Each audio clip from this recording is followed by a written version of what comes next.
పోయే ఆ పక్షులనే చూడు, అనుకున్న గమ్యమెంతున్న గాని అవి ఆపవు తమ పరుగు. నీ చుట్టూ ఉన్న ప్రతి ఒక్కటి లక్ష్యంతో బతుకుతుంది. అది పట్టే వరకు గురి పెట్టునురా తమ శక్తి పెట్టుబడిని. రాదురా ఏ విజయం నీ కోసం నా కోసం, ఎటుపోదురా నువ్వు చేసిన కష్టం ఎప్పటికైనా సొంతం.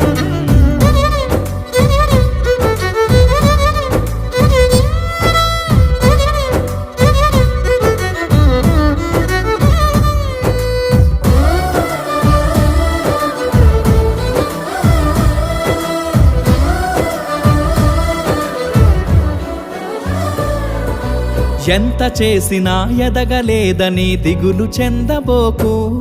ఆ లోపమేడుందో మనసు దీపాన్ని పెట్టి నువ్వు వెతుకు.